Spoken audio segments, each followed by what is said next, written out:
ambición, conquista, lujuria, asesinato y el poder de una tecnología incomparable. Estas fueron las bases de la fundación del Imperio Romano. Les movía una especie de ego cultural colectivo. Los colosales proyectos de construcción de Roma, coliseos, palacios, calzadas y acueductos extendidos por 3 continentes fueron vehículo del poder y las promesas de la civilización más avanzada del mundo. Estas estructuras se convirtieron en símbolos de esa idea que era Roma. Pero aunque los romanos dominaran el paisaje con sus enormes proezas arquitectónicas, a la larga se verían impotentes para evitar su propia autodestrucción.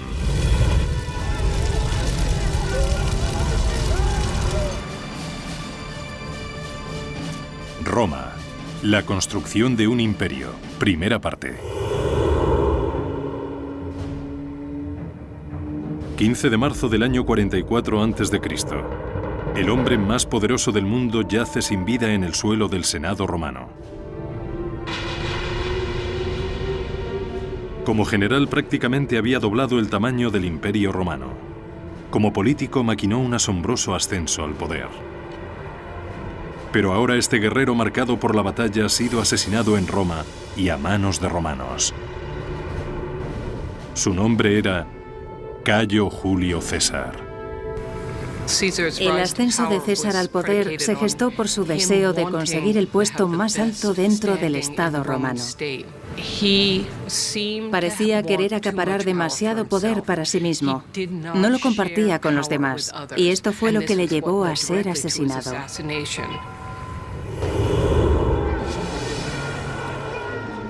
Unas décadas antes, el César general joven y ambicioso había reconocido que el camino hacia la gloria en Roma comenzaba en los campos de batalla, muy lejos de ella. Su afán por la conquista militar daría lugar a la construcción de una de las proezas de ingeniería más intimidantes de Roma.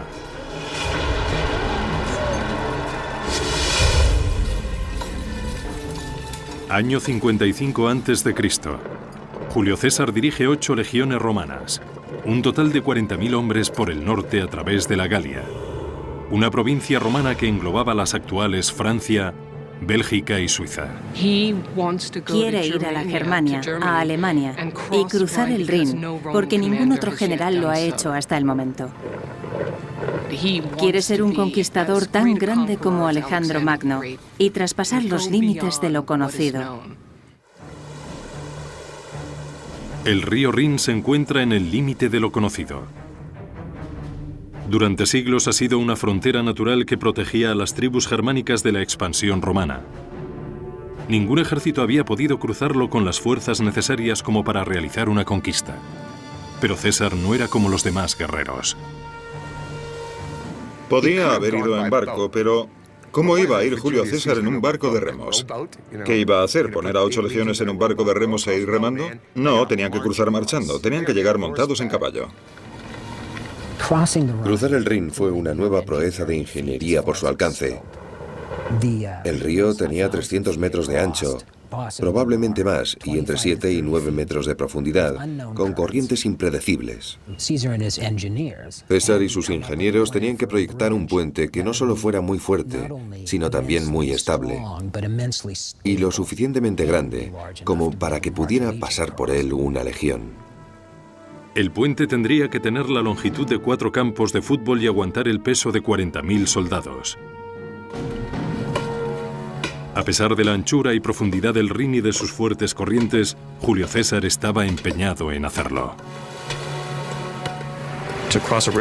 Cruzar un río de ese tamaño construyendo un puente es algo que te hace quedar muy bien con tu público en tu ciudad, pero desde luego es algo que te hace quedar aún mejor con el público que va a ver al otro lado del río y que se va a quedar de piedra cuando vean lo que estás haciendo. Con la velocidad y eficiencia de una máquina bien engrasada, los soldados de César van transformando metódicamente la madera de la zona en un puente. A cada hora que pasa, este milagro de la ingeniería se va acercando cada vez más a la difícil orilla norte del Rin. Es casi como si ahora tuviera que bajar una nave espacial del tamaño de, digamos, la mitad de Manhattan y fuera capaz de levantar edificios en el aire con alguna especie de dispositivo magnético. Sería algo que nos dejaría pasmados. No lo podríamos asimilar. Los cimientos del puente se construirían con una serie de pilares de madera clavados en el lecho del río. Cada pilar tenía medio metro de grosor.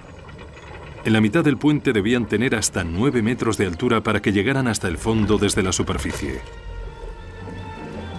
Los ingenieros de César introdujeron los pilares en diagonal para dar más estabilidad al puente. Al clavar los pilares en ángulo y luego unirlos, hicieron en muchos sentidos lo que hacen los carpinteros al fabricar un caballete. Con las patas en ángulo utilizan las fuerzas para evitar que la corriente del río lo derribe y crear de esta forma un área de trabajo estable. La inclinación les proporciona mucha más resistencia contra la fuerza del río, las crecidas del río y todo lo demás. Aunque es mucho más difícil clavarlas en el fondo del río que si se trataran de pilares verticales. Tuvieron que trabajar con mucho cuidado usando estructuras de madera para clavarlas en el lecho del río. En el lado río arriba, los pilares estaban inclinados en la dirección de la corriente.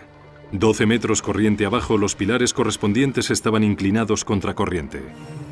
Cada grupo de pilares estaba sujeto mediante una viga de unión de 60 centímetros de grosor.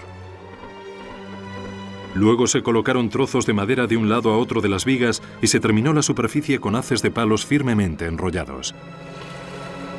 El diseño del puente en sí era innovador, pero lo más sorprendente de esta proeza de ingeniería fue la velocidad con la que se construyó. A los 10 días de ordenar su construcción, César cruzó marchando sobre su puente en dirección a su destino. Si intentáramos hacer eso hoy, no seríamos capaces de construir algo así en tan pocos días con este tipo de tecnología. Podríamos hacer algo comparable si contáramos con miles de esforzados soldados fieles y totalmente entregados a César y tuviéramos el objetivo de cruzar el río Rin para aterrorizar a los germanos que había al otro lado. César había estimado que el tamaño de las fuerzas germánicas sería de unos 430.000 soldados, más de 10 veces el tamaño de su propio ejército. Pero cuando vieron a las legiones romanas cruzando el Rin, huyeron enseguida hacia tierras más elevadas. Durante los siguientes 18 días, César exploró libremente el territorio al norte del Rin sin encontrar ninguna resistencia. Después volvió a cruzar el puente y lo desmanteló tras haber conseguido claramente su objetivo. Es algo simbólico. Que Roma pueda llegar a cualquier parte, que no hay nada que frene a Roma. Y aún hay más. Que Julio César pueda ir a cualquier parte. El puente de César fue una de las primeras señales de su gran ambición.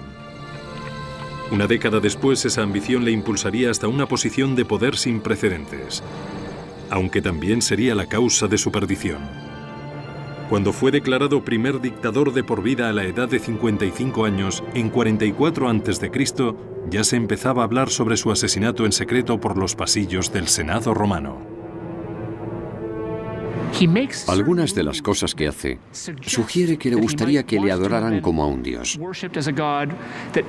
Su ambición traspasaba de tal manera los límites de lo que los mismos romanos y sobre todo los senadores pensaban que era aceptable, que acabó siendo asesinado. En vida, Julio César alteró para siempre el paisaje político de Roma. En su muerte encarnaría tanto el potencial como el peligro que encierra el poder absoluto. Cuando asesinaron a César, no había ninguna garantía de nada, excepto de que Roma podía acabar deshaciéndose completamente. El reinado de César fue un punto de inflexión en la historia política de Roma. Su conquista de la Galia amplió poderosamente el alcance de la influencia de Roma. Su consolidación del poder marcó la muerte de la República Romana dirigida por senadores y cónsules elegidos democráticamente, y el nacimiento de un imperio en el que emperadores tiránicos podrían gobernar con absoluta autoridad. Algunos usarían su poder para construir asombrosas maravillas arquitectónicas. La vanidad, Los excesos y la ignorancia de otros llevarían al imperio al borde de la destrucción. A pesar de todo, Roma se convertiría en la civilización más poderosa y tecnológicamente avanzada que haya visto el mundo.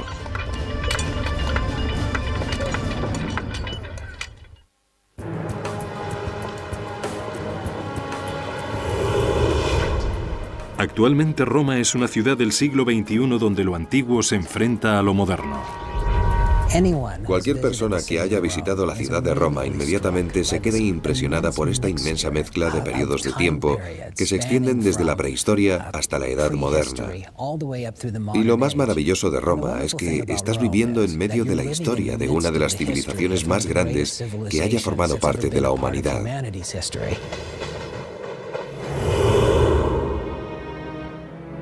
La leyenda romana dice que la ciudad fue fundada en el año 753 a.C. por Rómulo y Remo, dos hermanos que fueron abandonados de niños y criados por una loba.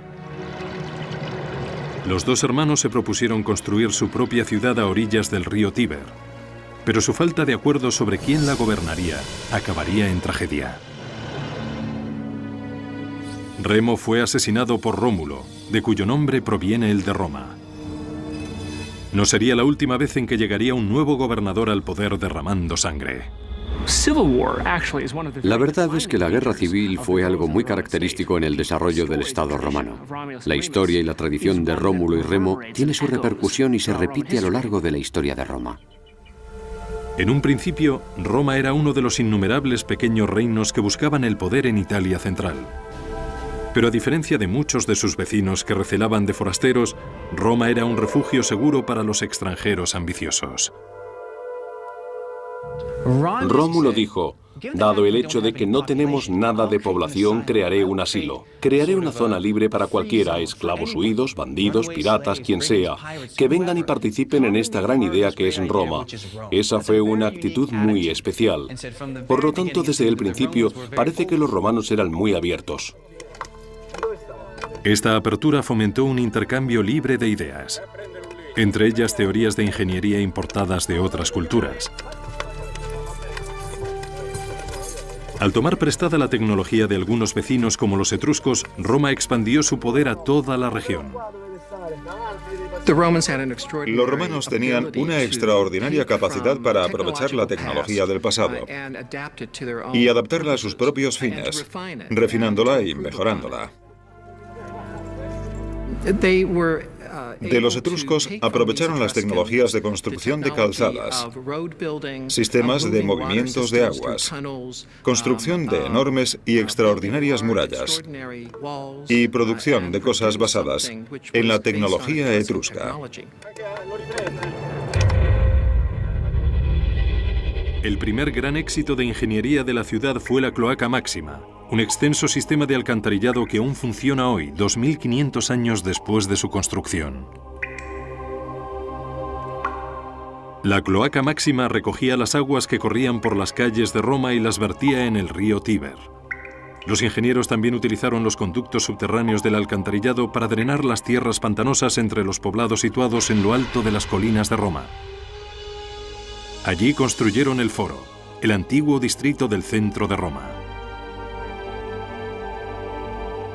La construcción de la Cloaca Máxima, en mi opinión, es la clave para transformar Roma y que pasara de ser una serie de tribus que viven en colinas dispares en torno a un pantano cenagoso a ser una cultura centralizada y unificada. El nuevo foro romano resultante del drenaje conseguido a través de la Cloaca Máxima permitía que la cultura se consolidara en un lugar central. Mientras la cultura de Roma se iba consolidando, empezó a crecer la influencia que la ciudad tenía sobre sus vecinos. En el siglo IV a.C., Roma controlaba la mayor parte de Italia central, y sus ingenieros recibieron el encargo de desarrollar una infraestructura de comunicaciones que conectase el imperio en expansión. En la antigüedad había básicamente dos modos de transporte. Se podía viajar por el campo, bien a caballo o con más probabilidad, andando o en carros, o se podía viajar en barco. Los caminos, tal y como los conocemos hoy, en realidad no existían antes del Imperio Romano.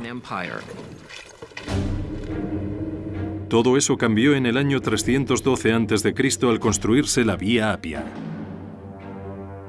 la primera calzada nacional de Roma que recorría 212 kilómetros desde la capital hasta la provincia de Campania al sur. Para trazar la ruta más recta y rápida por la costa, los ingenieros romanos utilizaron un instrumento especial de topografía. Los romanos utilizaban una herramienta llamada groma, que consistía en una barra vertical con una cruz en la parte superior que se ponía sobre el suelo. Mirando a través de la cruz se podían alinear dos puntos en línea recta. La gran diferencia entre las calzadas romanas y las carreteras actuales es que los romanos no podían trazar curvas. Por lo tanto, las calzadas eran completamente rectas hasta un punto en que giraban en ángulo cerrado y otra vez totalmente rectas en otra dirección. La dificultad, por supuesto, de construir calzadas tan rectas en cualquier dirección es que se encontraban con colinas y valles por los que había que cruzar, pero cuando se encontraban con esta situación, atravesaban la montaña para poder seguir llevando la calzada en línea recta. Una vez se conseguía despejar la ruta ideal, se cavaba una zanja ancha y se rellenaba con tierra y canto rodados para crear una base sólida. Después se cubría con una capa de grava compactada con arcilla o mortero. La superficie superior se componía de una capa de gruesos adoquines inclinados que permitían que el agua escurriera hacia los lados. Las calzadas resultarían tremendamente amenazantes. Cuando vieras las calzadas te preguntarías, ¿cuánto tiempo tardarán 10.000 soldados en llegar hasta mi casa? Creo que me lo voy a pensar dos veces antes de hacer ninguna tontería contra Roma. En el momento del asesinato de Julio César en el año 44 a.C., Roma controlaba la mayor parte de Europa occidental y África del norte. Había derrotado a Cartago un siglo antes, lo que la convertía en la única superpotencia del mundo mediterráneo. El posterior sucesor de César fue su gran sobrino Octavio, que fue renombrado Augusto y coronado primer imperator o emperador de Roma.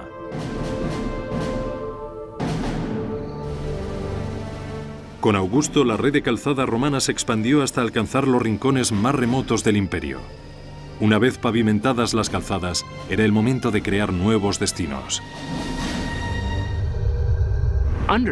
En la época de Augusto, empezaron a surgir por todas partes ciudades al estilo romano dotadas de un foro, un teatro, un anfiteatro, una basílica y todas las demás grandes características de la ciudad de Roma. Para los habitantes de las provincias recién conquistadas, las nuevas ciudades suponían un fuerte respaldo al estilo de vida romano. A estas nuevas ciudades, centros urbanos que eran símbolos de la civilización, de un nivel de vida más alto, donde había trabajos increíbles y dinero, acudían multitudes de personas al igual que hoy en busca de trabajo. Y con el tiempo, la gente de estas naciones conquistadas harían suyas estas ideas romanas. Creo que la ciudad romana en sí fue el instrumento más importante que tenían los romanos para fomentar la imagen de Roma. Y todas esas ciudades aún perviven.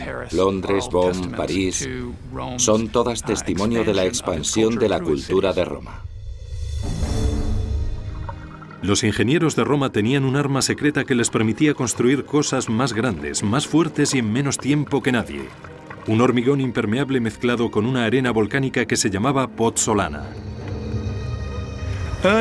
Al principio, el hormigón no era más que una simple cal, una mezcla de agua que, aunque se asentaba, no era muy fuerte. Y de hecho las partículas del primer hormigón se descomponían fácilmente. Pero en el hormigón romano, la arena pozzolana reaccionaba con la cal, resultando un hormigón muy parecido al hormigón actual, mucho más fuerte. Se dieron cuenta bastante pronto de que utilizando esta sustancia podían construir literalmente debajo del agua. Un invento extraordinario que les permitiría crear pilares enormes que podían resistir dentro del agua, revolucionando así las comunicaciones. Ahora, se podían construir puentes permanentes en lugar de puentes de madera. Durante la era de Augusto, este hormigón solidificó el dominio asfixiante de Roma sobre Europa occidental y sus constructores cambiaron el paisaje con monolitos enormes fabricados por el hombre. Uno en concreto revolucionaría la vida cotidiana en Roma durante los siglos venideros.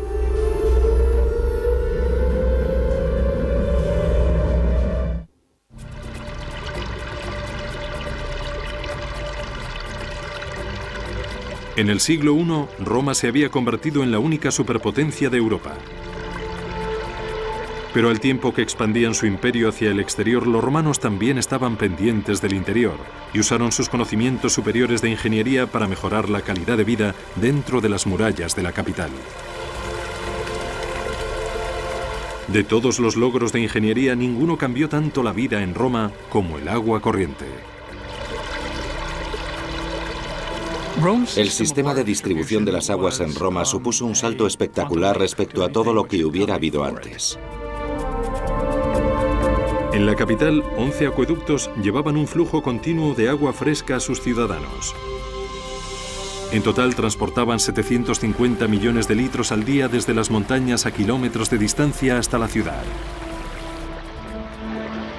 Los acueductos revolucionaron la vida cotidiana de los ciudadanos romanos, pero no solo la de los jardines y las villas de los ricos o los palacios de los emperadores, sino la del ciudadano medio romano.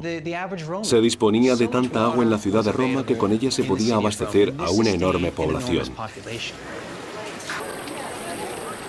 Los acueductos favorecieron el crecimiento de una nueva cultura urbana.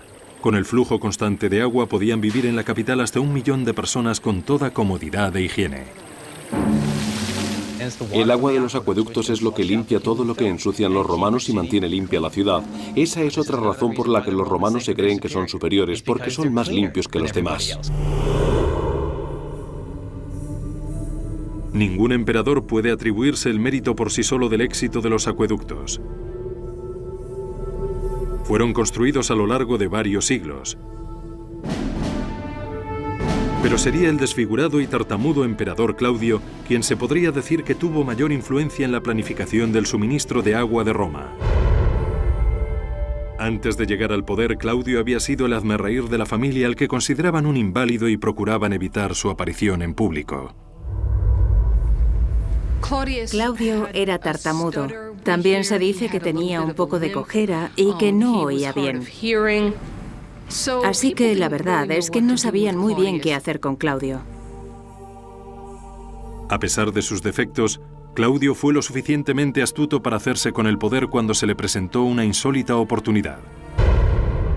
En el año 41 la mayoría de la familia regente fue asesinada para vengar el sangriento régimen del sobrino de Claudio, Calígula. Pero a Claudio lo respetaron la vida tras encontrarle escondido tras una cortina. Con su vida pendiente de un hilo se las arregló para sobornar a la guardia pretoriana de Roma y que le proclamaran emperador a él. Este soborno tan oportuno cambiaría el curso de la historia de Roma. Cuando se convirtió en el emperador, parece ser que gobernó bien en muchos sentidos, al menos según nuestro criterio. Está claro que no era ningún estúpido. Durante el reinado de Claudio, el imperio avanzó sorprendentemente en varios aspectos. En la frontera, sus legiones conquistaron la Britania, algo en lo que hasta Julio César había fracasado. Y en el interior construyó 2 importantes acueductos, el de Aqua Claudia y el de Annio Novus, que incrementaron de forma espectacular el volumen de flujo de agua que llegaba a Roma.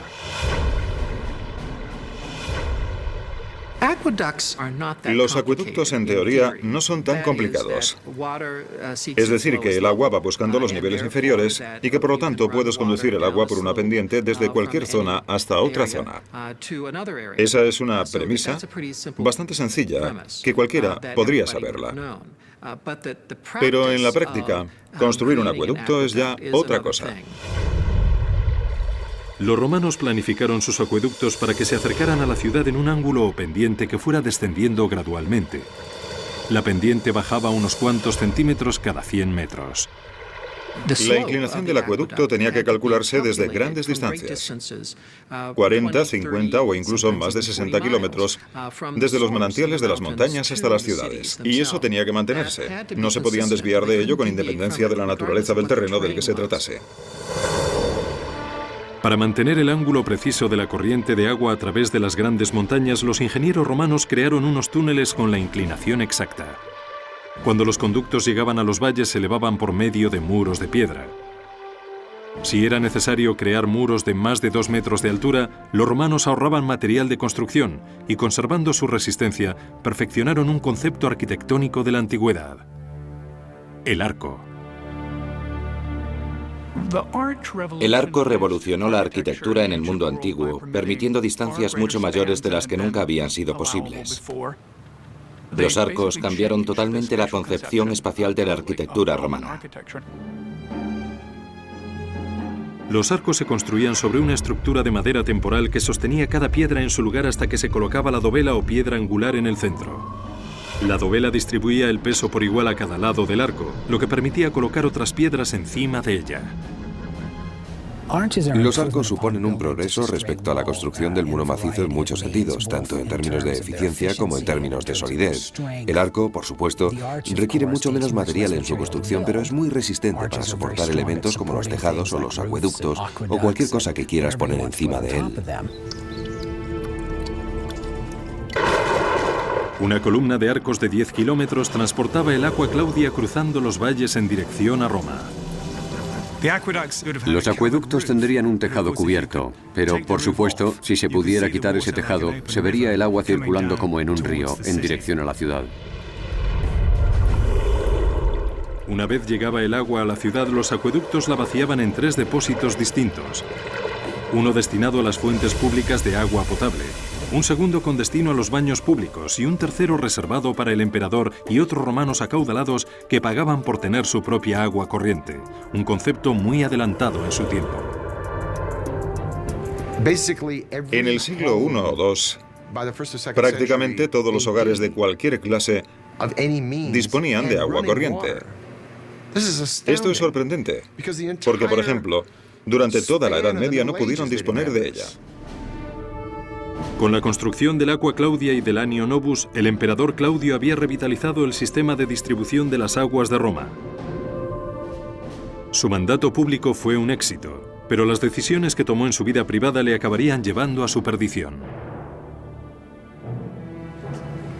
La historia cuenta que Claudio perdía la cabeza con las mujeres, que se enamoraba perdidamente y en exceso de sus esposas y se comportaba como un hombre servil ante ellas.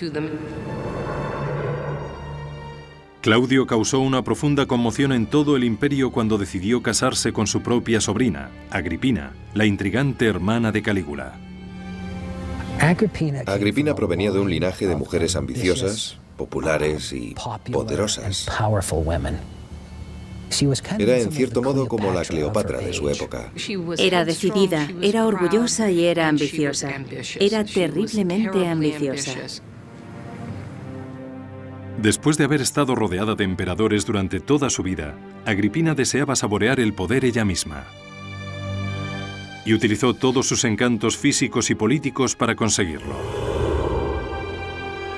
Y una vez más, el ya envejecido Claudio cayó en sus redes.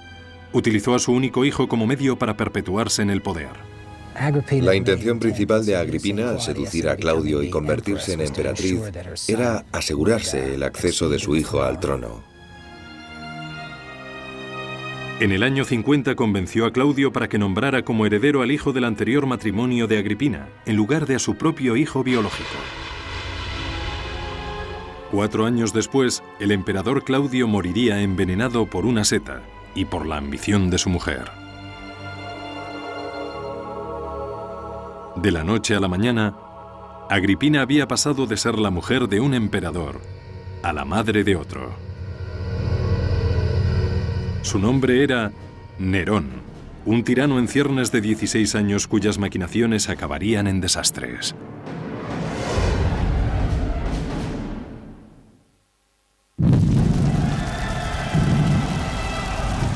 Año 64.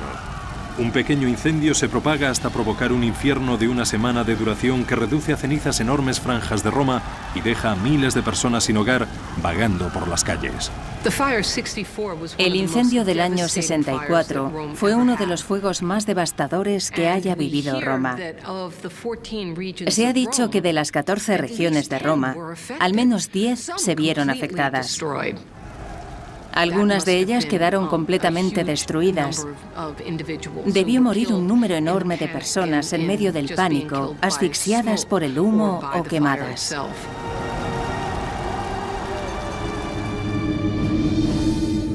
Como principal sospechoso de la lista de posibles responsables se encuentra el mismo emperador Nerón, al que supuestamente se vio tocando la lira en lo alto de una torre cercana mientras el fuego se propagaba.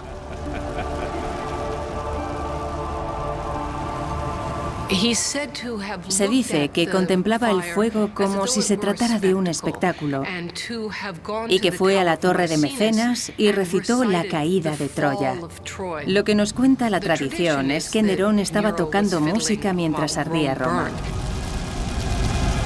Sus actos tras el incendio fueron igual de incriminatorios. Nerón confiscó una tercera parte de la ciudad arrasada por el fuego para pasarla a su propiedad privada. Con el terreno se dispuso a construir el monumento a la autocomplacencia más extravagante del imperio, un palacio que cubría unas 80 hectáreas del centro de Roma.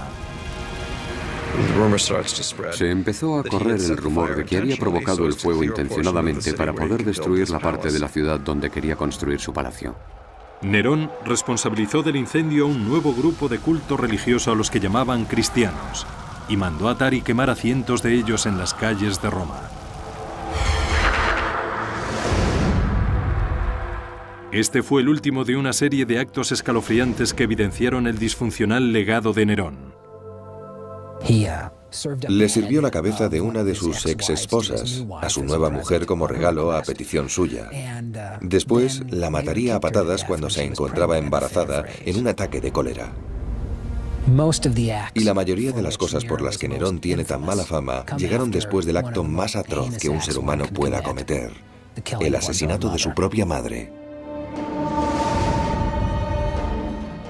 Agripina, que había organizado el ascenso al poder de Nerón matando a su marido Claudio, fue la mujer más déspota de la antigüedad. Ella esperaba compartir por igual el poder con su hijo. Agripina no podía aceptar un papel subordinado, ni con Claudio ni con su hijo. Y eso, al final, fue lo que acabó con ella. El afán de control que tenía Agripina fue enfureciendo poco a poco a Nerón. En el año 59, a los 21 años, 5 después de convertirse en emperador, mandó a sus guardias que mataran a su propia madre. Cuando estos se acercaban, Agripina ordenó a los guardias de forma simbólica que le clavaran la espada en el útero. Les dijo: clavádmela aquí primero, aquí engendré a Nerón. Muy dramático. Nerón se quedó atormentado durante el resto de su vida con las visiones del fantasma de su madre, que le empujaron aún más hacia la locura. Nerón, con el tiempo, va sintiéndose cada vez más solo y al mismo tiempo, por la misma razón, también cada vez más paranoide y cada vez más cruel. Fue en medio de estos delirios cada vez más profundos cuando Nerón empezó a construir el palacio del placer más suntuoso del imperio, en tierras públicas y con dinero público.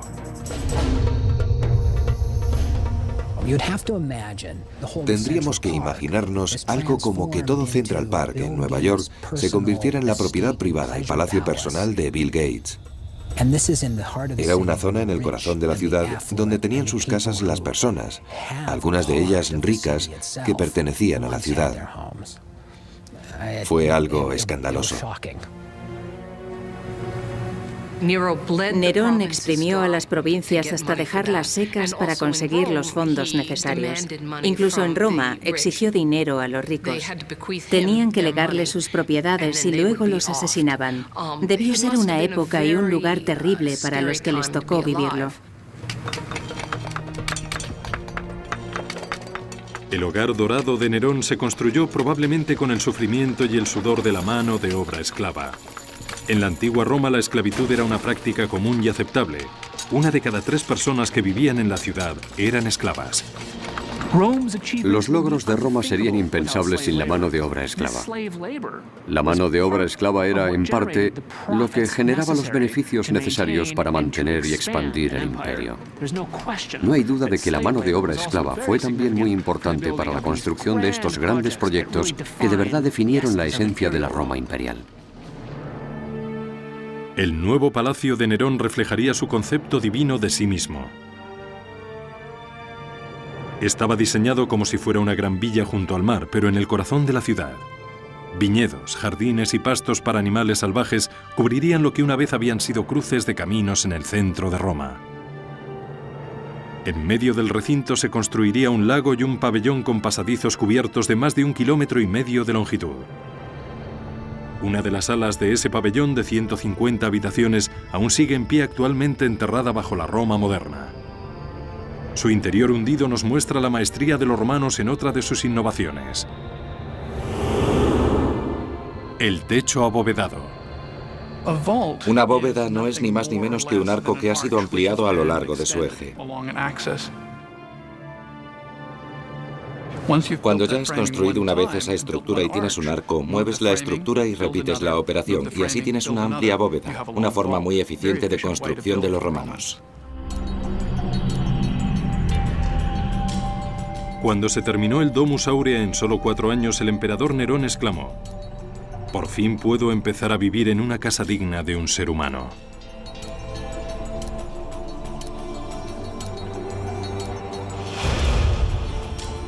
Los restos que han perdurado son una parte oscura y húmeda del decadente palacio en el que vivió. Estas cámaras de ladrillo y hormigón estuvieron en su día adornadas con oro y recubiertas con coloridos frescos y piedras preciosas de valor incalculable. En el techo había incrustadas piedras preciosas y semipreciosas. Allí había lapislázuli, cristal de roca, cristal rosa, que habían puesto allí simplemente para captar la luz.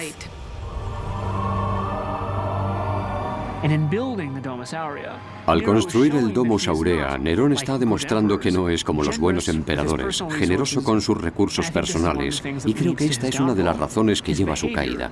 Su actitud fue tan desproporcionada en relación con lo que los senadores y la gente de Roma esperaba de su emperador que creo que finalmente pagó el precio.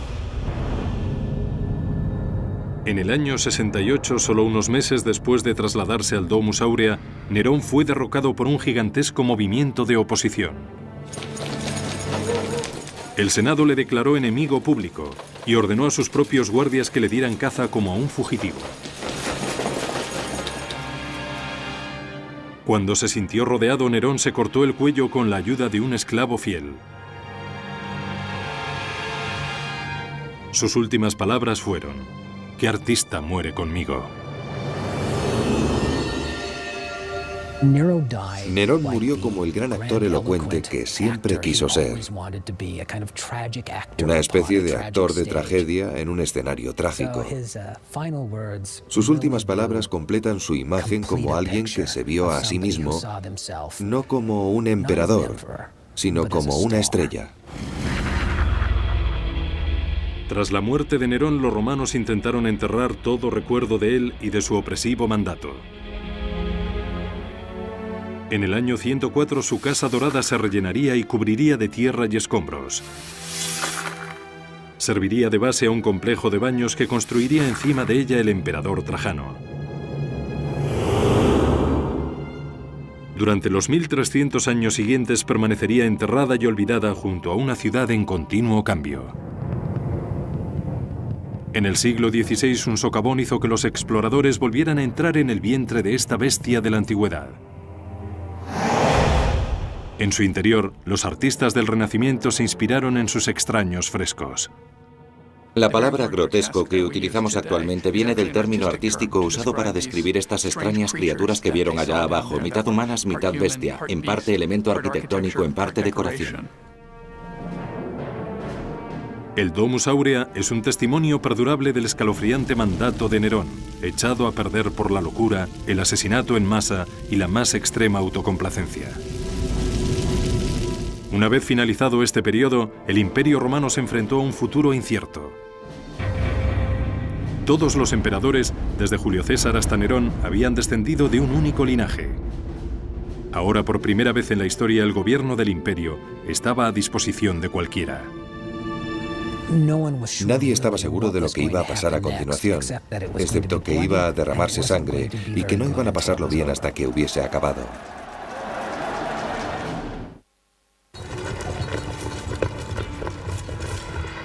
Año 69. El emperador Nerón yace muerto tras haberse quitado él mismo la vida. Por primera vez desde el asesinato de Julio César, Roma se queda sin un heredero al trono.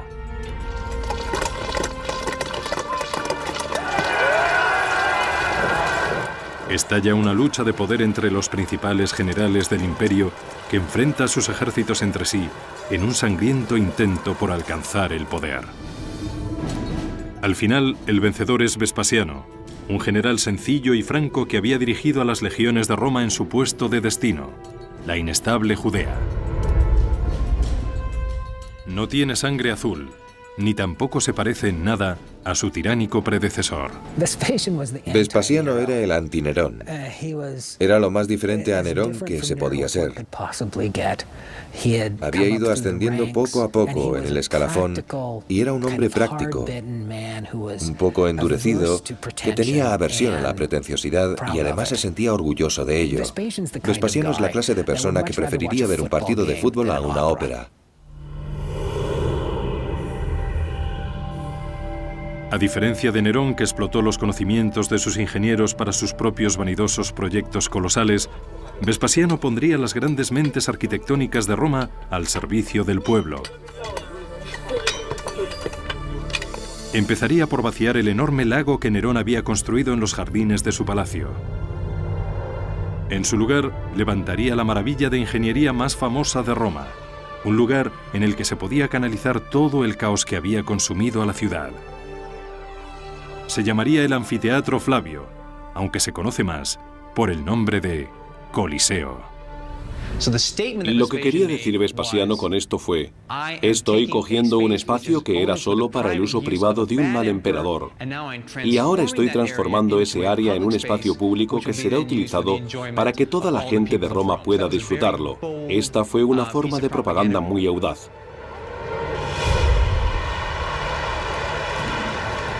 Los gladiadores llevaban siglos derramando sangre para divertir al público, pero la gente de Roma tenía hambre de espectáculos más grandes y atrevidos.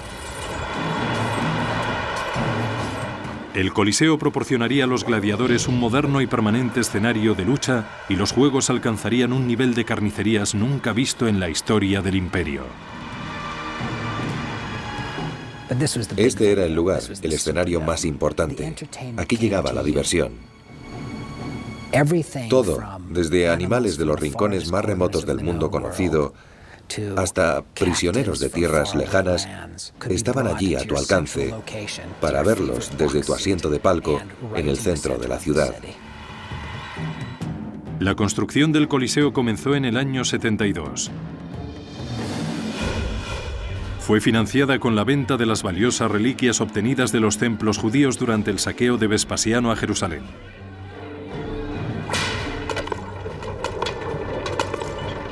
De esa campaña se trajeron a 12.000 prisioneros judíos para construir el anfiteatro. Trabajarían en unas condiciones tremendamente duras y durante muchas horas, y realizando grandes esfuerzos hasta el final. Utilizaron más de 6.000 toneladas de hormigón y arrastraron bloques enormes de travertino desde una cantera a más de 30 kilómetros de distancia. Según iba progresando la construcción en altura, usaban menos material de piedra caliza pesada, más fuerte y costoso, y más material barato que además era más ligero. Los romanos tenían unas grúas de madera muy sofisticadas y herramientas para levantar piedras, y podían hacerlo con bastante facilidad desde el suelo hasta grandes alturas. En solo 8 años, la imponente estructura llegó a alcanzar los 50 metros de altura, empequeñeciendo todo cuanto le rodeaba. Es la estructura más alta construida por los antiguos romanos. Este es el anfiteatro de la capital. ¿Y qué era Roma? Roma era una ciudad mucho más grande que ninguna otra ciudad y mucho más rica. Por eso, el anfiteatro era un símbolo del poder, la tecnología y la riqueza de la Roma antigua. Los anfiteatros se construyeron con una estructura sorprendentemente sencilla, uniendo dos teatros griegos hasta formar un teatro de 360 grados en círculo.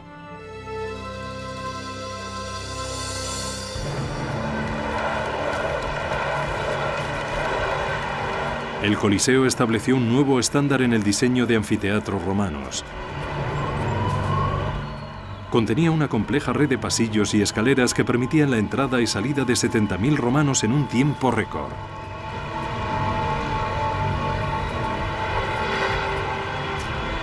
Al igual que en los estadios actuales, todos los espectadores que entraban en el Coliseo tenían un billete con el número correspondiente a una de las puertas de entrada. El complejo fue diseñado no solo para controlar al público, sino para que se sintiera cómodo. Disponía de 110 fuentes de agua potable y 2 servicios del tamaño de una casa entera.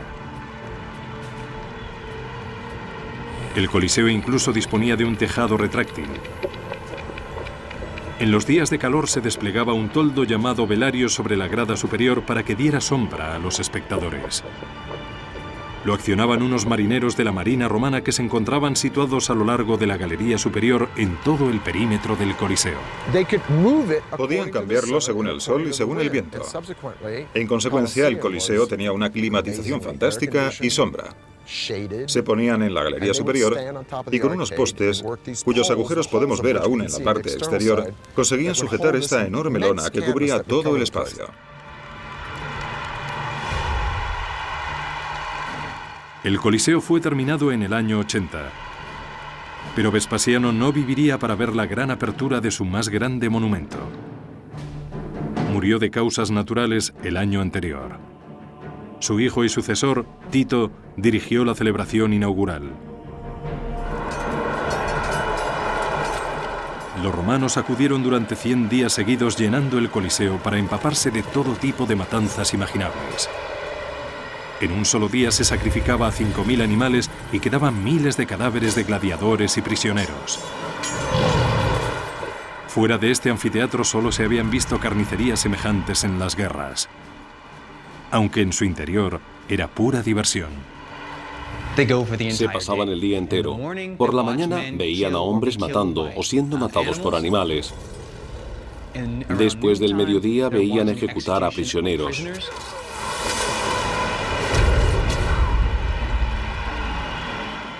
Y finalmente, por las tardes, el acontecimiento principal, el equivalente a la hora de máxima audiencia de la televisión, dejaban lo mejor para el final, los gladiadores, hombres contra hombres. Las luchas de gladiadores eran la gran atracción del Coliseo, pero no siempre eran el acontecimiento principal. Varios escritores antiguos describen batallas navales recreadas en directo, en el mismo coso, con barcos de guerra y en agua. Habría sido totalmente posible que desviaran agua de uno de los acueductos y la llevaran al Coliseo con el fin de inundar el coso de agua hasta una pequeña profundidad. Tenemos evidencias a través de estudios recientes del Coliseo que revelan que había muchos canales de agua para inundar la infraestructura del Coliseo. Por lo tanto, sí, fue posible y sí lo hicieron. Cristiano Ranieri es el primer arqueólogo moderno que explora el laberinto de canales de agua que había bajo el Coliseo. Él cree haber encontrado pruebas concluyentes de un sistema de cañerías que se utilizaba para inundar el coso con el fin de celebrar batallas navales. Bajo el suelo del Coliseo hemos encontrado algunos túneles muy antiguos, incluso más antiguos que el Coliseo, que datan de la época de Nerón, por lo tanto contemporáneos al Domus Aurea.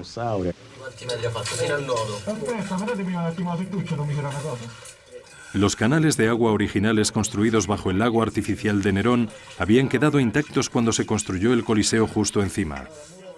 Es posible que se reacondicionaran para poder inundar y vaciar el coso. En estas imágenes nunca vistas anteriormente, Cristiano dirige a su equipo de submarinistas por el interior de estos canales antiguos, inundados con agua contaminada por los escombros de hace 2 milenios. Bajo el Coliseo descubre un depósito comunicado por un conducto a un acueducto cercano. Cristiano cree que las aguas llegaban hasta allí desviadas desde algún acueducto.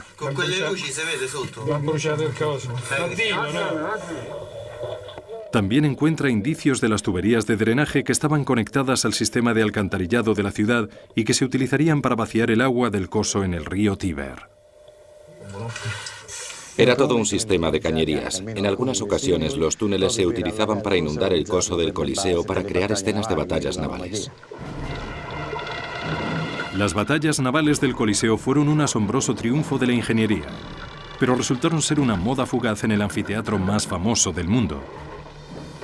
En menos de una década se abandonaron estas inundaciones para acometer una renovación que revolucionaría los Juegos. Una nueva infraestructura bajo el suelo llamada hipogeo. En su interior había un sistema de ascensores y trampillas desde las que podían surgir de repente tigres y gladiadores armados y pillar por sorpresa a sus víctimas. Aunque el verdadero espectáculo se producía aquí en el coso, la espina dorsal, el sistema central y verdadero soporte del Coliseo estaba ahí abajo, en el hipogeo. Allí había fosos de leones, jaulas con animales salvajes a los que azuzaban, gladiadores que afilaban sus espadas y se preparaban para morir, criminales condenados en jaulas.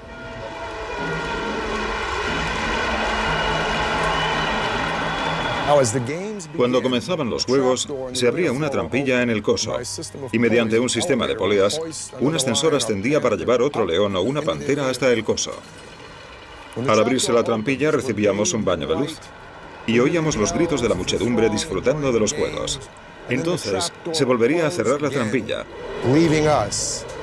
para dejarnos ahí contemplando nuestra propia muerte entre gritos, lamentaciones y el hedor a sangre, bestias y hombres.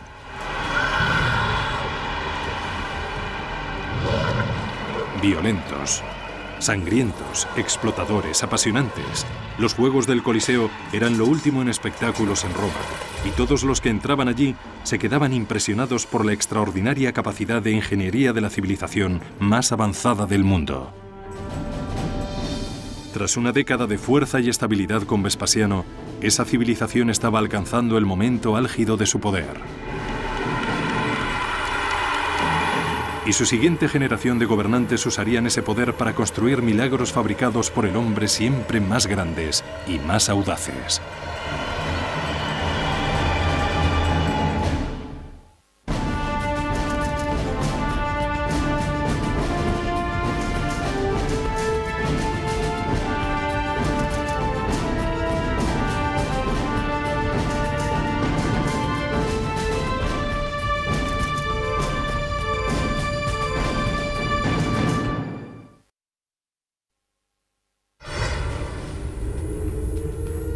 Ambición, conquista, lujuria, asesinato y el poder de una tecnología incomparable. Estas fueron las bases de la fundación del Imperio Romano. Les movía una especie de ego cultural colectivo. Los colosales proyectos de construcción de Roma, coliseos, palacios, calzadas y acueductos extendidos por 3 continentes, fueron vehículo del poder y las promesas de la civilización más avanzada del mundo. Estas estructuras se convirtieron en símbolos de esa idea que era Roma.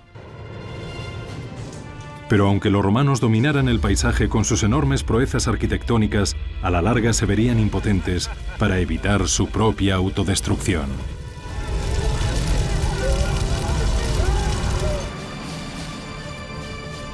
Roma, la construcción de un imperio, segunda parte. Al final del siglo I, el Imperio Romano se extendía desde Inglaterra a Egipto y desde Portugal a Persia.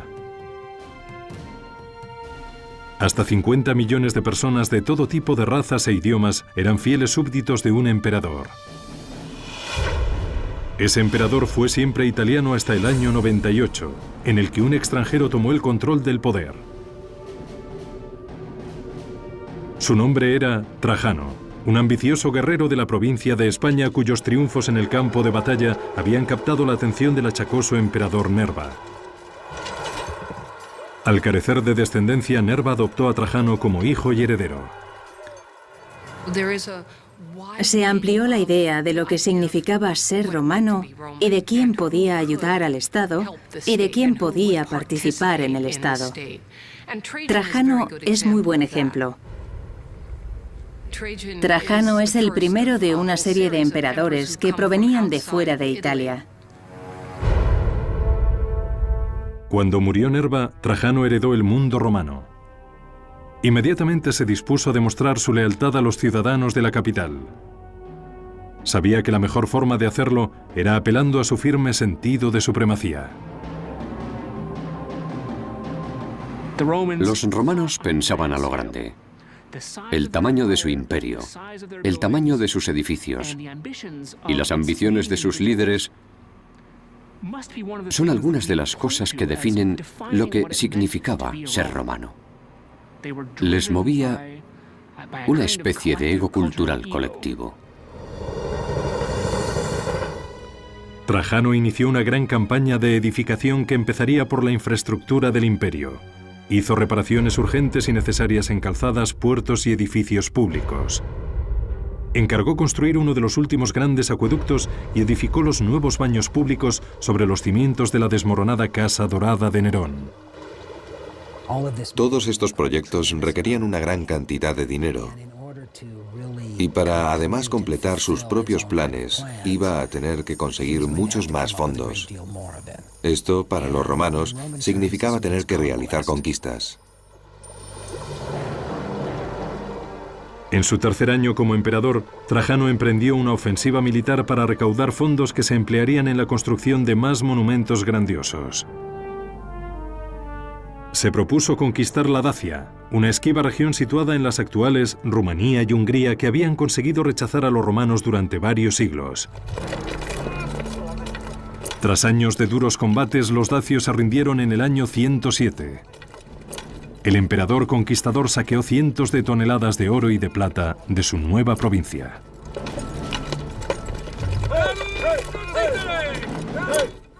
Trajano es el emperador que amplió los límites del imperio hasta su máxima extensión.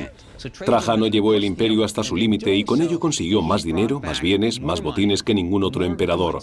Eso significaba que iba a tener mucho dinero a su disposición.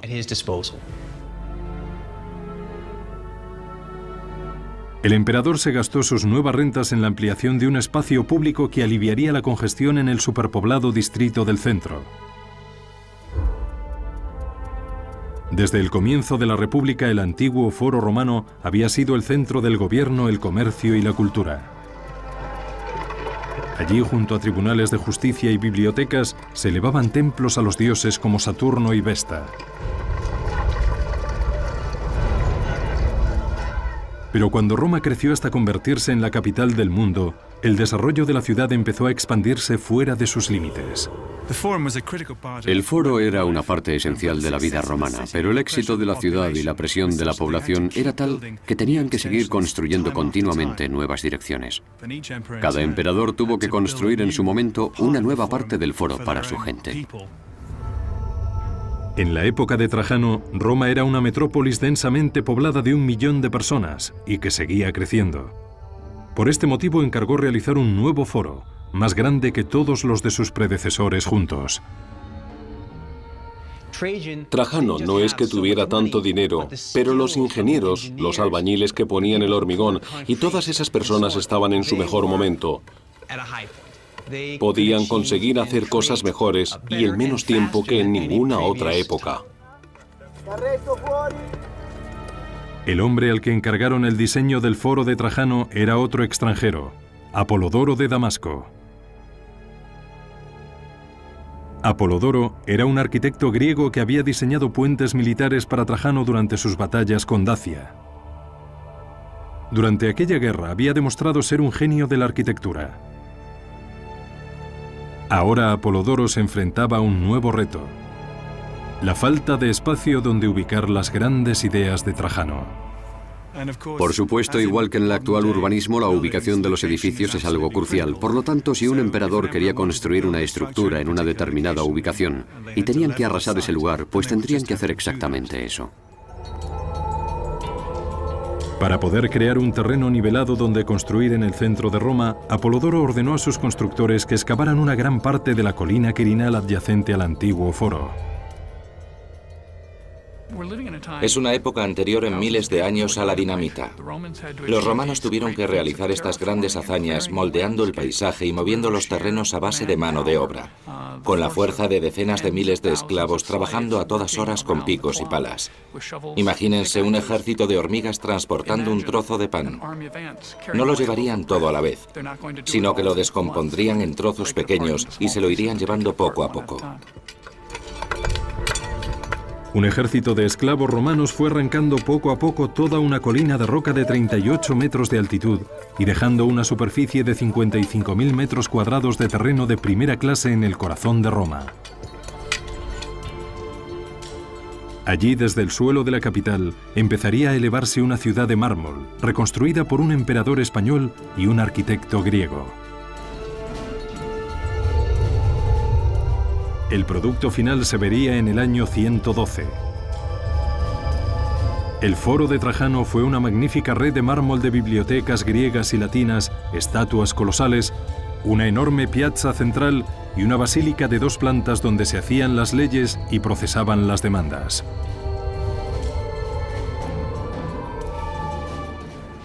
Ir al Foro de Trajano tuvo que ser una experiencia increíble para cualquier romano.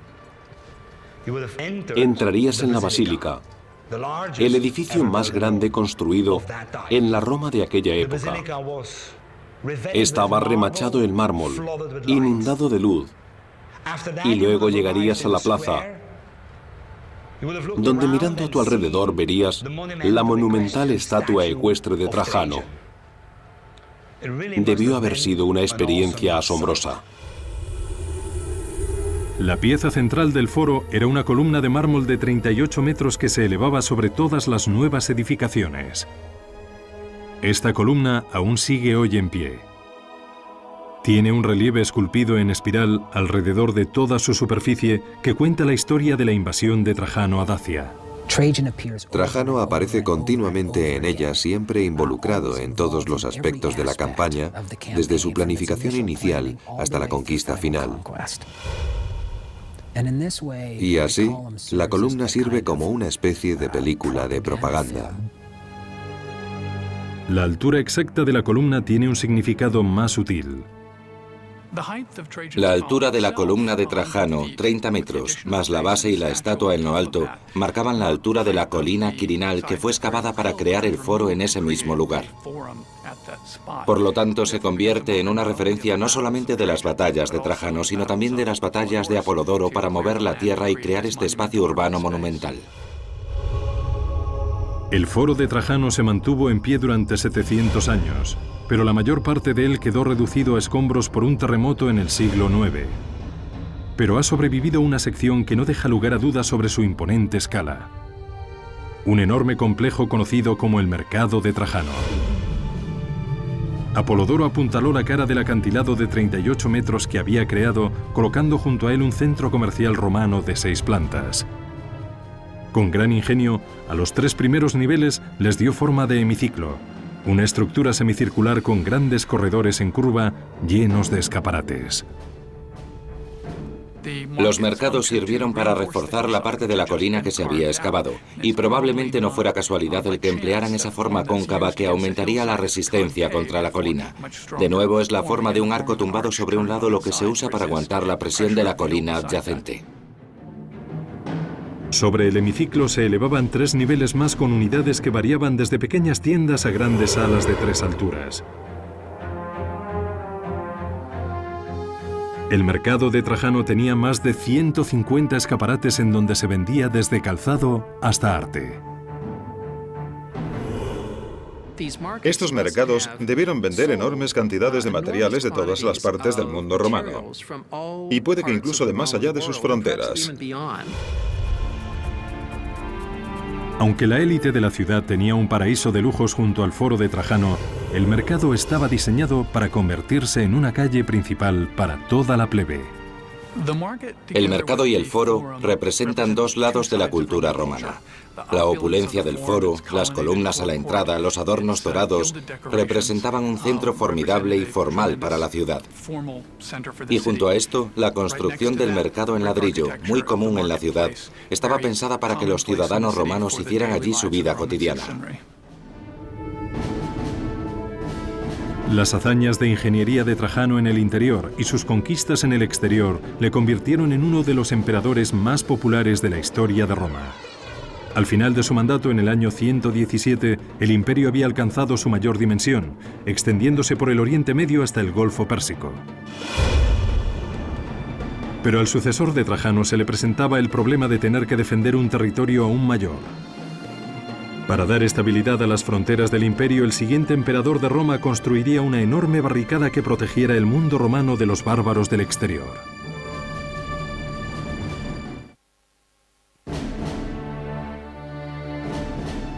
En el momento de su muerte, en el año 117, el emperador Trajano había llevado el imperio romano hasta su cota más alta, tanto en riqueza como en territorio.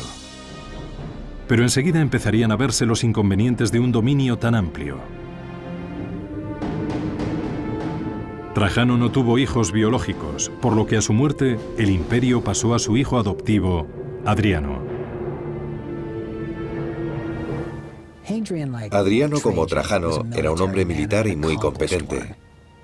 Pero Adriano era consciente de que el imperio sería incapaz de mantener la expansión de sus fronteras. Cuanto más se expandieran sus fronteras, por supuesto, se iba a necesitar más dinero para mantenerlas protegidas. Por esta razón, no se preocupó de realizar más conquistas, sino de cómo conservar las que ya tenían. Hoy día se pueden encontrar pruebas concretas de la nueva política de defensa de Adriano en un lugar remoto del norte de Inglaterra, a 2.400 kilómetros de Roma. Cuando Adriano llegó al poder en el año 117, la mitad norte de la Britania continuaba sin ser doblegada, y los soldados romanos se enfrentaban a la doble amenaza de los gélidos inviernos y de las incursiones bárbaras.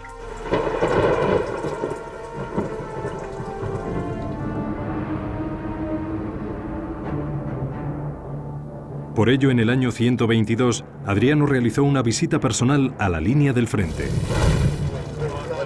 El emperador enseguida sacó la conclusión de que la única forma de domar Britania sería haciendo lo propio antes con sus propios soldados. Los romanos siempre habían creído que aquellos hombres que estuvieran sirviendo al Estado romano había que hacerles trabajar. Si estos soldados romanos no tenían disciplina, pensaban que iban a empezar a perder el tiempo y a dedicarse al juego y no a hacer lo que debían.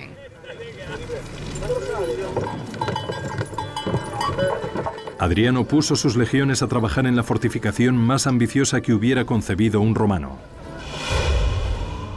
Una imponente muralla defensiva de 117 kilómetros de lado a lado del país.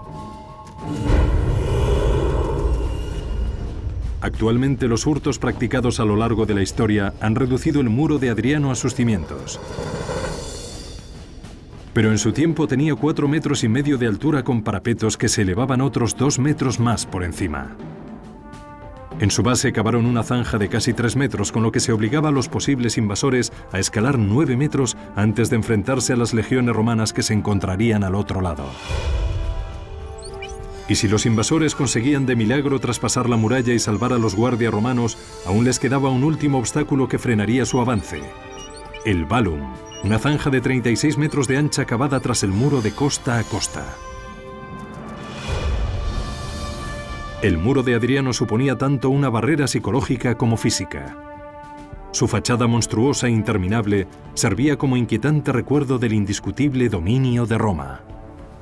En cierto sentido, se puede comparar el muro de Adriano al muro de Berlín.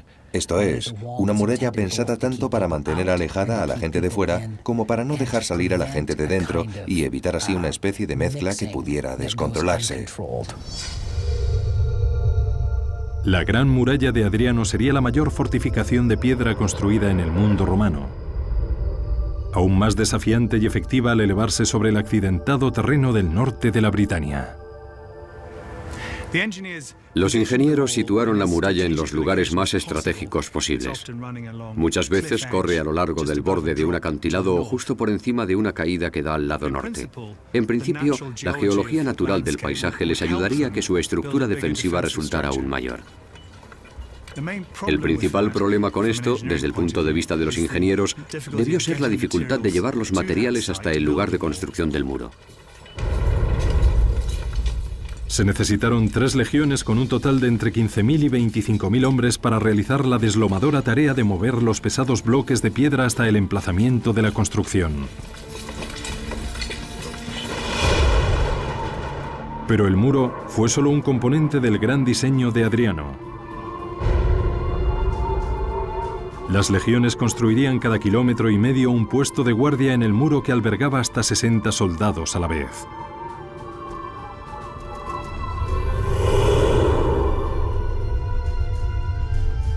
Entre cada puesto había 2 torres de vigilancia más pequeñas con centinelas que observarían desde allí la zona fronteriza.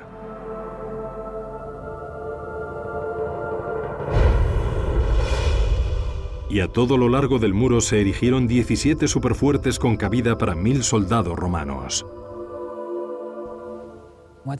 Lo que se consiguió con esto fue crear una especie de zona militar con la cual los romanos pudieran mantener un poderío militar suficiente a lo largo de la muralla, salir en gran número de patrulla a lo largo del frente, realizar el mantenimiento necesario y disponer de una presencia militar eficaz y capaz de intimidar.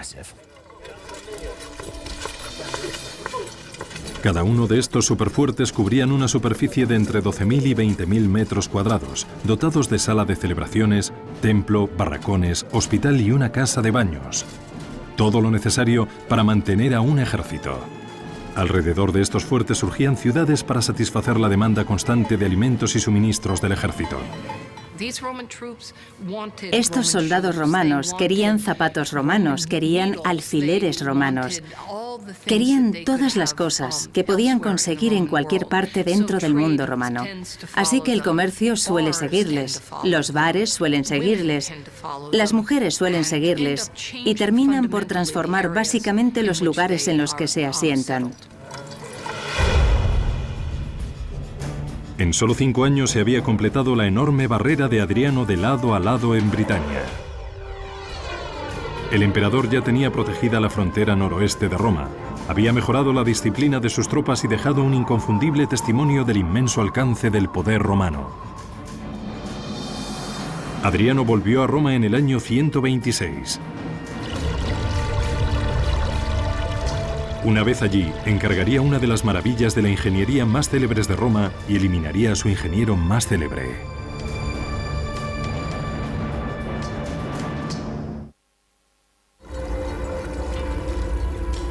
En el año 126, el emperador Adriano volvió a Roma tras un viaje de inspección militar de 5 años de duración en la frontera romana.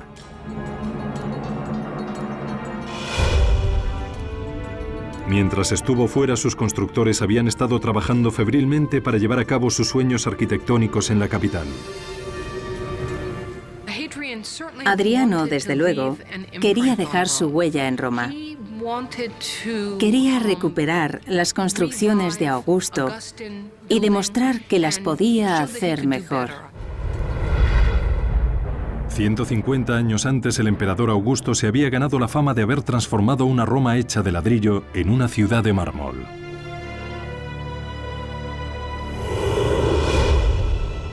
Adriano quería que su legado arquitectónico fuera igual de memorable, y la joya de la corona de ese legado tendría una relación directa con el reinado de su legendario predecesor. Poco después de convertirse en emperador, se propuso reconstruir un templo incendiado que databa de la época de Augusto. Sobre los escombros de las viejas ruinas, encargó construir su más famosa estructura, el Panteón. Un templo majestuoso en honor a los dioses romanos. Se podría decir que el Panteón es la estructura más asombrosa que hayan construido los romanos. ¿Por qué? Por su rotonda. La rotonda, un enorme espacio interior coronado por una espléndida cúpula, era el corazón dentro del diseño del Panteón.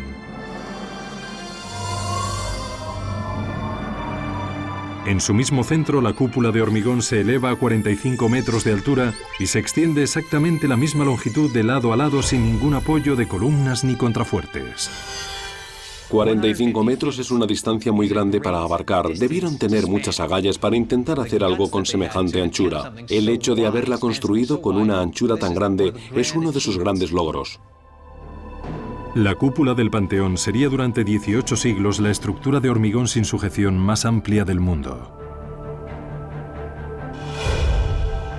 Antes de poder cubrir de hormigón el techo, los ingenieros de Adriano necesitaban averiguar cómo desviar el peso de su centro. De lo contrario, cuando retiraran la estructura de madera que sujetaba el techo, las 3.000 toneladas de hormigón se desmoronarían por su propio peso. Actualmente, cuando construimos con hormigón, introducimos unos cables de acero de tensión que soportan la mitad de la carga del hormigón. Los romanos no podían hacer esto, por lo tanto, la cúpula del Panteón hacía una presión constante externa hacia su base. Los ingenieros del Panteón desarrollaron varias soluciones extremas para asegurarse de que su techo y la reputación del emperador no se vinieran abajo. En primer lugar, construyeron unos muros sólidos de 6 metros de grosor que sirvieran de buena base para el techo. Utilizaron los muros verticales de los lados como sostén para soportar el peso de la cúpula que ejercía presión hacia afuera. Utilizaron los muros como contrafuerte de la cúpula. Después, según ascendía el techo hacia su cima, mezclaron materiales más ligeros con el cemento y fueron echando progresivamente capas cada vez más ligeras. El hormigón romano, como el actual, se hacía con una mezcla, normalmente de piedras, que se unían con el cemento. En la cúpula del Panteón, los romanos usaron una técnica común en aquella época, que consistía en introducir jarros huecos dentro del hormigón para desplazar parte del hormigón y aligerar así la carga. Para que el techo fuera aún más ligero, los constructores moldearon unos paneles en forma de nicho llamados artesones, que servían para dos ingeniosos fines. Estos cofres tienen, obviamente, un fin estético. Es decir, permiten que se decore la superficie interior de la cúpula, pero al mismo tiempo sirven para reducir la cantidad de hormigón necesaria para crear la cúpula. Otra modificación realizada para reducir el peso pasaría a ser la característica más distintiva del Panteón: el oculus, un agujero de 9 metros de diámetro en el centro del techo. El oculus libera a la cúpula de tener que soportar la tensión del pesado hormigón en su punto más débil. Además, ilumina el interior como el sol a la tierra. Imagínense que estuvieran en la antigüedad y nunca hubieran entrado en un espacio semejante, porque nunca se había construido un espacio interior así, y sintieran el aspecto religioso de esta construcción, puesto que se había levantado en honor de todos los dioses. Los ingenieros del Panteón se esforzaron por conseguir la perfección, y casi la consiguieron. Solo hay un misterioso error en el diseño que aún sigue desconcertando a todos hoy día. El pórtico frontal del Panteón, con la columnata de acceso al interior, es aproximadamente 3 metros más corto y no conecta con la rotonda en el punto donde debería. El por qué no se utilizaron columnas de 15 metros en lugar de las de 12 que hay allí sigue siendo materia de especulación. ¿Se hundirían en el Mediterráneo? ¿Serían incapaces los romanos de conseguir las piedras a tiempo para que Adriano inaugurara el edificio? No podemos estar seguros. El Panteón ha sido durante siglos un desconcertante enigma para los ingenieros. Pero la forma en que fue construido es solo una parte del rompecabezas. El mayor misterio sigue siendo el de quién fue su diseñador. No queda ningún documento en el que se revele la identidad del arquitecto, aunque se especula con que pudo ser el mismo emperador Adriano. Era un hombre muy versátil. Pintaba, escribía poesía y le encantaba la arquitectura. De las otras construcciones de Adriano, muchas fueron cúpulas, por lo que en mi opinión Adriano debió intervenir en el diseño. Otro posible candidato es Apolodoro de Damasco, el genio que había detrás del foro construido por el antecesor de Adriano, Trajano. Apolodoro desconfiaba de los conocimientos arquitectónicos de Adriano y, demostrando gran valor, lo declaró públicamente. Hubo un momento en el que Apolodoro le espetó a Adriano con desprecio: «Vete a diseñar tus cúpulas, calabaza». Adriano llegaría a un punto en el que le irritarían tanto las críticas de Apolodoro sobre sus diseños que le mandaría a suicidarse.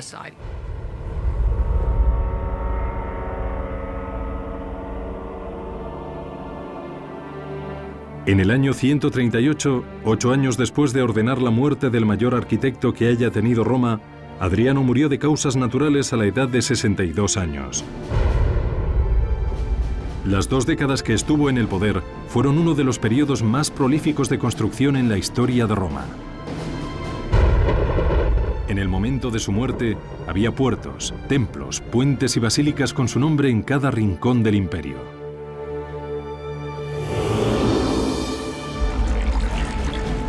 Pasaría casi un siglo hasta que otro emperador encargara hacer uno de los últimos grandes logros de ingeniería, tras el cual Roma entraría en una espiral de autodestrucción.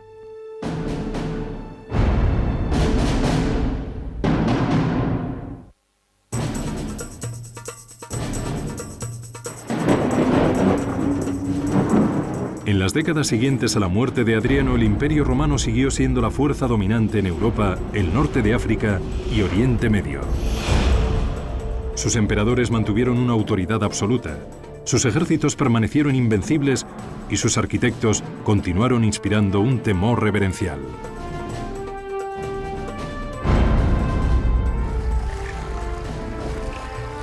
Su mayor logro, un gigantesco complejo de baños romanos, fue encargado en el año 212 por un emperador intrigante y corrupto llamado Caracalla, que llegó al poder a la vieja usanza, mediante el asesinato.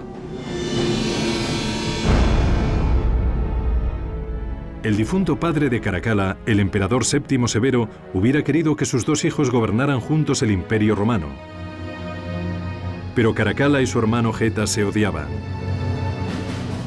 Tras la muerte de su padre, era solo cuestión de tiempo el que uno acabara con el otro. Y Caracalla se le anticipó. Caracalla le hizo matar delante de su propia madre, lo cual me parece algo horrible. Geta fue borrado de la memoria. No solo se le quitó el nombre de las inscripciones, sino que también se despintó su imagen. Borraron su nombre, pero dejaron el hueco para que se supiera que el Estado había acabado con él y para que se recordara esa lección.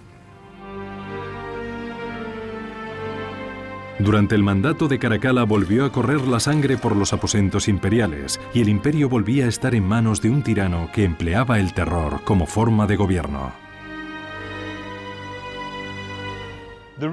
El mandato de Caracalla estuvo caracterizado por ser un hombre, el emperador,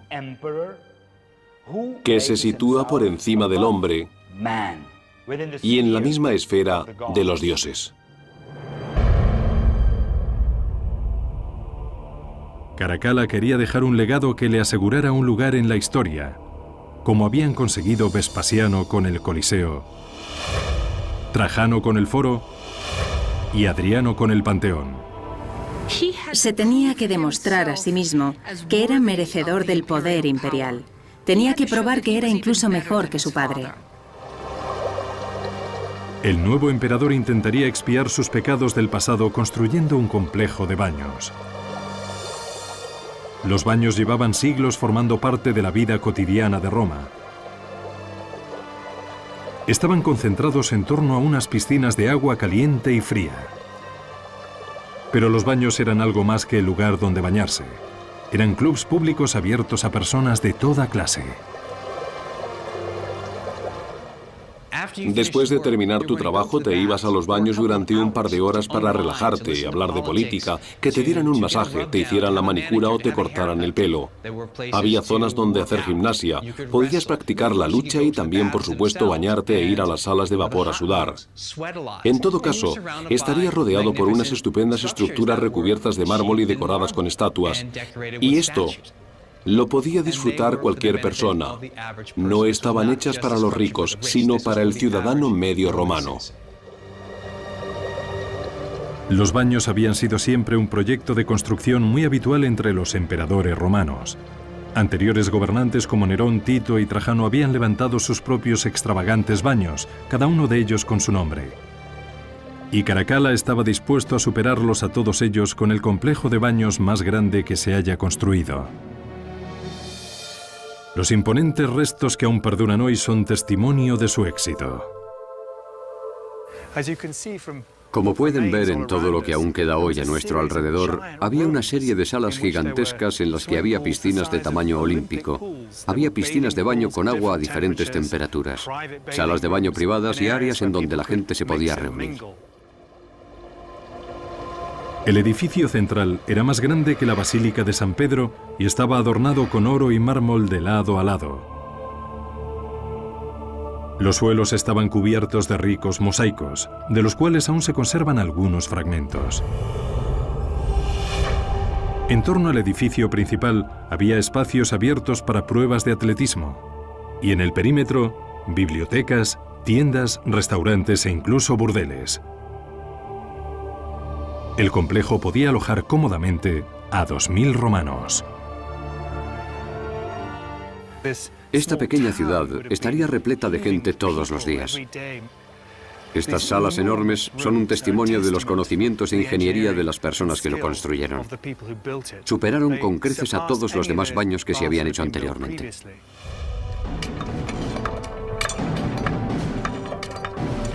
Los trabajadores de Caracalla tuvieron que esforzarse al máximo para terminar los baños rápidamente. Para construir unas instalaciones de baños tan grandiosas en solo 5 años, debió haber entre 5 y 10.000 personas trabajando a diario durante los 5 años seguidos. Lo construido por encima del suelo no era más que la mitad de la historia. Por debajo del complejo había un túnel con un canal de agua traída desde un acueducto cercano y que descargaba en los baños casi 20 millones de litros de agua fresca cada día.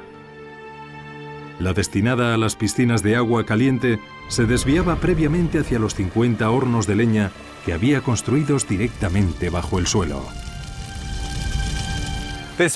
Este suelo dividía literalmente el mundo de los ciudadanos romanos ricos del infierno de trabajadores y esclavos que se encontraban en los hornos atizando los fuegos y ahogándose con el humo, los gases y todo lo demás.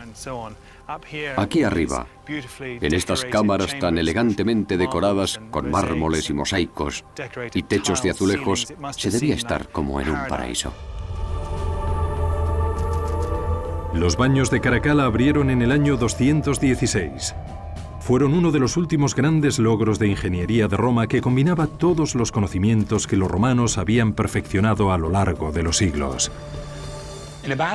En un complejo de baños como el de Caracalla, se reúnen muchas de las grandes conquistas romanas en ingeniería: la fabricación de ladrillos, la mampostería, la importación de mármol, la larga tradición de los romanos en la construcción de sistemas de aguas, acueductos, también sistemas de desagües y alcantarillado. Por otra parte, la larga experiencia en el uso del hormigón, que les permite crear grandes espacios y cubrirlos con bóvedas y cúpulas enormes. Los baños de Caracalla fueron un éxito asombroso, pero no se puede decir lo mismo de su mandato. A pesar de que su proyecto favorito estaba forzando al límite la economía romana, Caracalla siguió provocando una hemorragia de fondos con las costosas invasiones de Partia y Armenia, regiones orientales que llevaban un siglo sin estar bajo el control de Roma, desde la época de Trajano. Al igual que Trajano, Caracalla esperaba cimentar su legado mediante la conquista, pero le esperaría un destino diferente. En el año 217, tras 6 años de mandato caracterizados por la crueldad y la intimidación, Caracalla fue pasado a cuchillo por sus propios guardias durante una campaña militar en Oriente.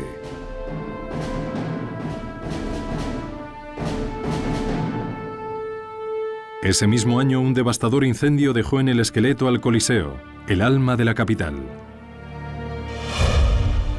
El anfiteatro sería reconstruido 20 años después, pero el imperio nunca se recuperaría. Los días gloriosos de Augusto, Vespasiano y Trajano ya habían pasado hace mucho y nunca volverían. En los 3 siglos siguientes, el imperio que tanto había brillado en su día fue poco a poco apagándose. Las teorías sobre su causa han rellenado volúmenes enteros. Hay quien dice que la metalurgia los envenenó. Otros dicen que fue la decadencia y la endogamia de la clase superior. Otros que fue la falta de un ejército bien entrenado y posteriormente la falta de defensa. Creo que el Imperio Romano simplemente era demasiado grande para poder gobernarlo de una forma eficiente, de poder administrarlo y crear una verdadera identidad de comunidad. En los siglos V y VI, las tribus guerreras germánicas saquearon varias veces Roma, exigiéndoles tierras y dinero. En el año 537, una tribu invasora fue directa a la yugular, destruyendo las arterias más vitales y esenciales de la ciudad, los acueductos. Sin el agua corriente de la que ya dependían sus ciudadanos, la que fuera gran capital acabó derrumbándose. Sin agua la gente no podía vivir en el centro de la ciudad. Los jardines y las granjas no se podían regar. La población de 1.200.000 habitantes rápidamente decreció hasta solo 12.000. Eso supone una disminución del 99%. Pero 1500 años después de la caída de Roma, el legado de sus construcciones siguen inspirando y desconcertando a los ingenieros actuales. Muchas de las cosas que los romanos fueron capaces de hacer en su tiempo no se pudieron volver a hacer hasta que conseguimos desarrollar nuevas tecnologías. Desde luego no hemos podido hacer ninguna cúpula como la del Panteón hasta disponer del ordenador. No podríamos haber eliminado una colina hasta disponer de equipos mecánicos. Con las herramientas que tenían ellos, nunca hubiéramos podido hacer lo que consiguieron ellos. Quizá la lección más importante que nos enseñaron los romanos fue una, que ni Julio César, ni Nerón, ni Caracalla llegaron nunca a comprender. Que la misma ambición ciega que impulsa nuestro progreso puede provocar también nuestra propia desaparición. Esta gente consiguió satisfacer sus ambiciones y sus apetitos de tal manera que por un lado les admiramos y por otro, al mismo tiempo, les aborrecemos. Los antiguos romanos eran a menudo violentos, vengativos, avariciosos y egocéntricos. Pero las imponentes estructuras que dejaron a su paso permanecen como prueba no solo del poder de una civilización, sino del ilimitado potencial que tiene la humanidad.